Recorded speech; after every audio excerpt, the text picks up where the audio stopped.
Hello all, Fireball here, and welcome to another episode of the Fireball Archives.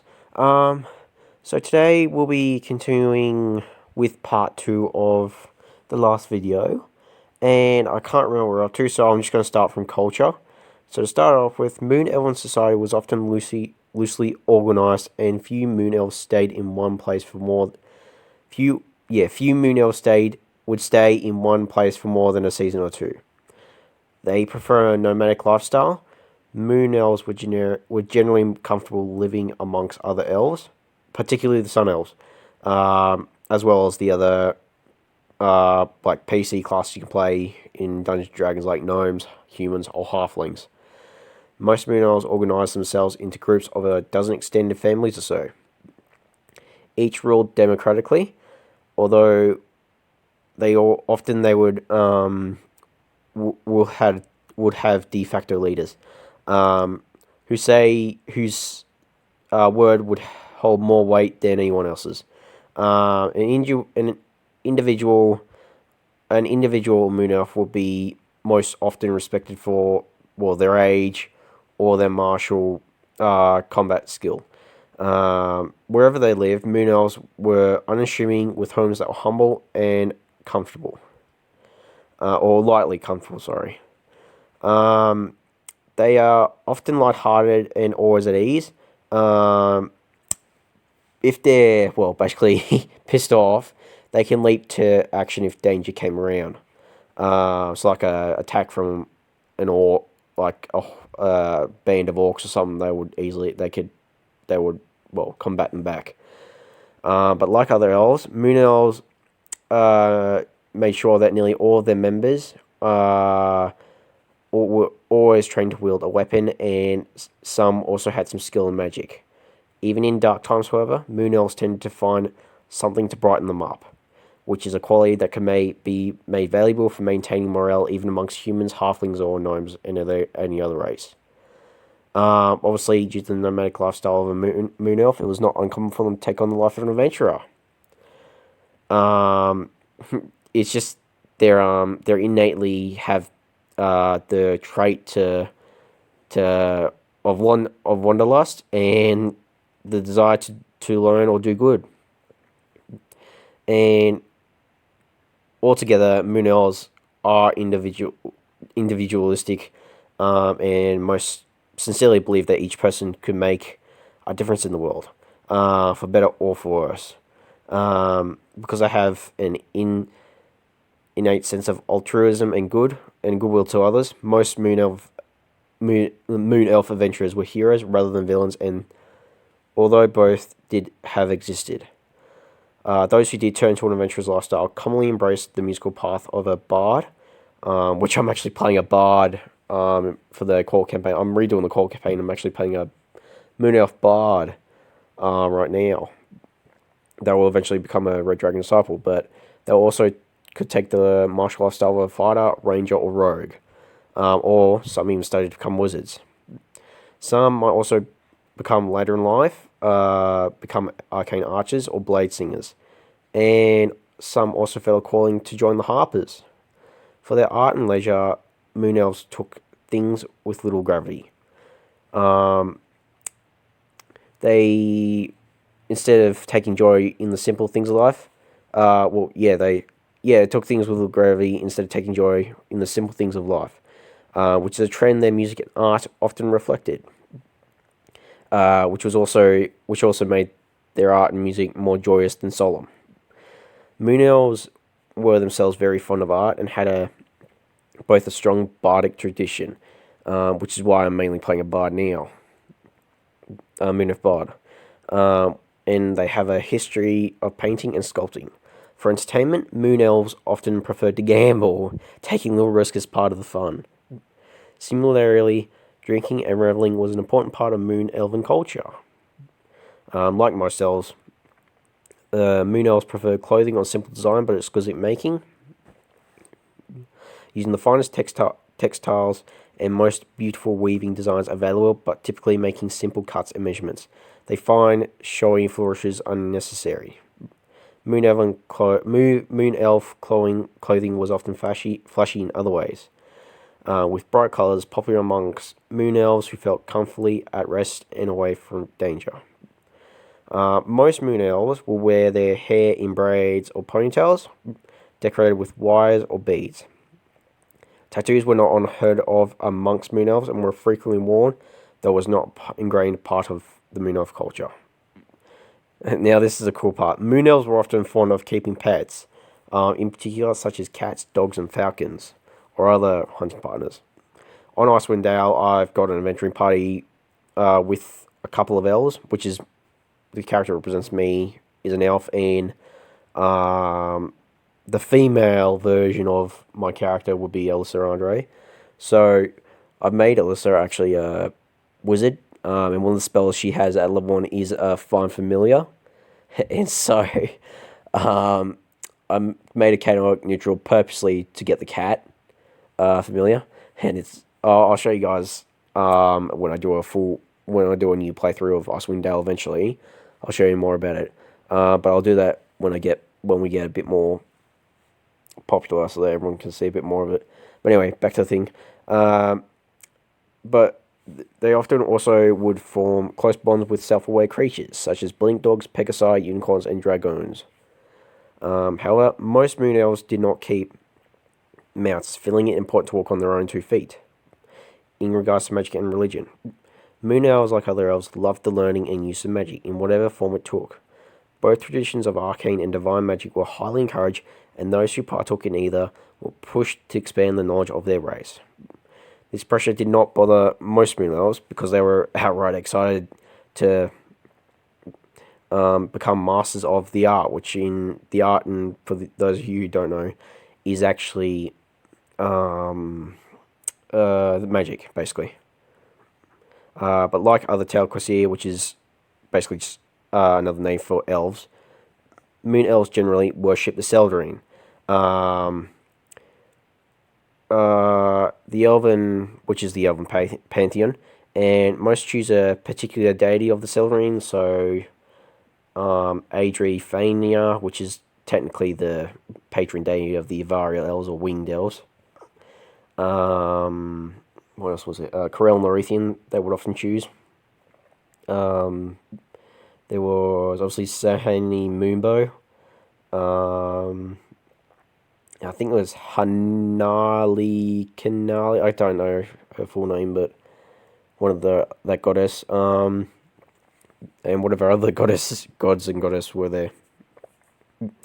But of the number, the goddess Agharid was the most popular,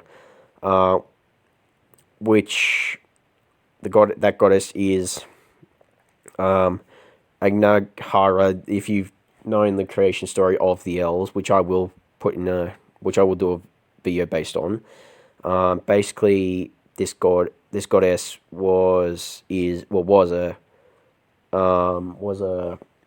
combination of Senhei Mumbo, Aedri Fania, and Hanali Kellanil. That's what they like. But yeah, the moon elves identified as a composite figure made of those 3 goddesses. Unlike other elves who typically thought of Angarad as a little more than the god Corellan's consort, Corellan Norithian is the leader of the Seldarine, which makes most elves' patron deity. Most elves make him his patron. Most elves make him their patron deity.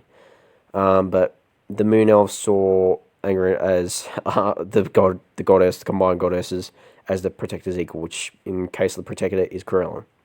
But anyway, regardless of deity, moon elven religious ceremonies were, like so many other things in the moon elf culture, loud and joyful, and even the most pious of the sub-race of the moon elves couldn't deny that the festivals were often just another excuse to revel. So basically the moon elves were the party animals of the elven sub-races. But moon elves were uncommonly tolerant of non-elves, so all the other elves being prideful and proud, they would often not. They often thought they were superior to the other races, like humans, halflings, and everything else. Moon elves are the only race that are tolerant. Well, I feel like they can relate to the humans, halflings, and gnomes, and other races like dwarves as well. So like this, while Sun Elves might wrinkle the nose at other cultures as inferior, Moon Elves typically felt the diversity of Faerun's landscape wondrously enchanting. To a Moon Elf, the insights that non-elves often had was a strength that others of the race too often ignored. Rather than shunning outside ideas, most Moon Elves embraced them and made them part of their own culture, which often caused other elves to look down on the subrace. The reason for their openness was frowned upon by some elves, namely the Sun Elves, was because they believed that their Moon Elf brethren were too open and kind-hearted to the Intel quest, which is basically non-elves, thus making it seem a foolish attempt. The Sun Elves strove to help the Moon Elves to try and return to the proper elven path, with very stern lectures and strict fatherly advice, by trying to make them look down on the Intel quest as inferior. But for a Moon Elf, these actions were not a tactical weakness, and therefore were a silly way to alienate themselves from every other race they encountered. Working and getting along with the Telquist was the true meaning of friendship for the two Telquisi, which the two Telquisi is the other name for the Moon Elves. Moon Elves, however, commonly demonstrated a willingness to accept other cultures, traditions, and ideas into their Moon Elf culture as well. They generally had little tolerance for cruelty, making them the natural enemies of orcs and gnolls. Most Moon Elves shared their kin's open Moon Elves shared like the Sun Elves or other elves hostility towards Dark Elves or Drow. In regards to history, the Moon Elves were not the first elves to immigrate to Abatorial when the elves first came in. I think the second flowering they were in, but they were the largest in number because now in Faerun they are the most common elf. Well, they're usually, if you encounter an elf in Faerun, they will most likely be a Moon Elf. Moon Elves would be eager to travel the new world their brethren had discovered, maintaining their characteristic wanderlust even in these early years. So they basically had that trait since they came to Faerun, or the Prime Material, I should say. It was some time before they settled in Faerun, as other elves had already done, eventually coming to form the nation Orishar. Many settled in Othira and Keltomir. This nation, Orishia, had an ill fate, however, being one of the lands destroyed in the Crown Wars by the Ilithiri, which was destroyed in circa minus 11,020 by Dale reckoning, which is the year of, one of the years of the Crown Wars. In Dale reckoning is basically the calendar type in Dungeons & Dragons, or Forgotten Realms. But after the destruction of Orishar, many Moon Elves helped to found many more of the newer Telquisi nations. Among the most successful of these was the city of Everesca, constructed around minus 8,600 Dale reckoning, and Cormantha, which was founded, I think earlier in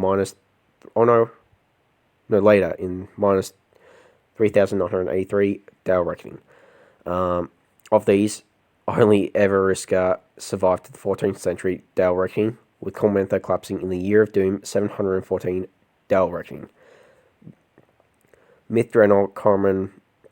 Although Mithranor, Karaman's Gracie, was rebuilt and resettled in the year of lightning storms, which was 1374 DR Dale reckoning.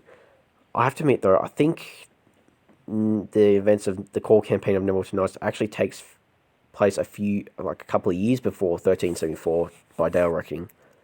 So Mithranor would have been settled just 2 years after, basically. That was pretty cool. But anyway, however, while few Moon Elven realms survived into the modern age, the Moon Elves had, on a whole, done well for themselves. Compared to the Sun Elves, relatively few Moon Elves left Faerun for the retreat to Evermeet. The Moon Elves were largely content to wander across the continent, forming small, short-lived by an elf's lifespan communities, and then moving on. Now we've only got one more. Sorry. Now this is the last one of Homelands, and this will conclude the Moon Elves.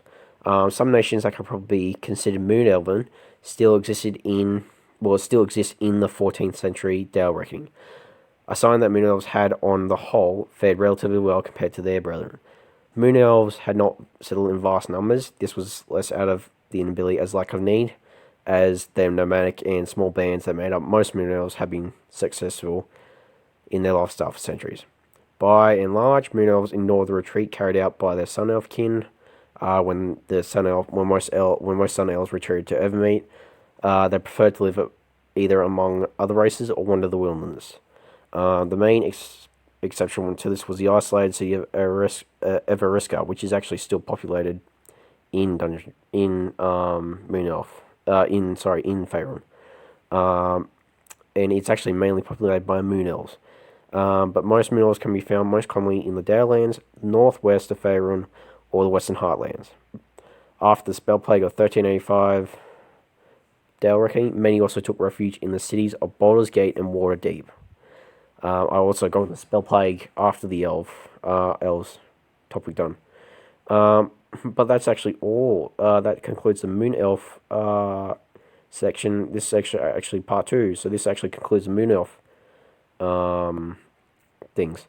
So I would say thank you all for watching. If you enjoyed, please leave a like, a comment, and subscribe. Also, 99.2 of you are also subscribed. If you like what these videos, I'll do more gaming videos soon, but mainly I want to just try and get some lore videos out, Dungeons, Dragons, and Pokemon. So, if you liked, leave a like, comment, and subscribe. If you liked. But yeah. And I'll see you all in the next video. This concludes another episode of Fireball Archives. Thank you for watching.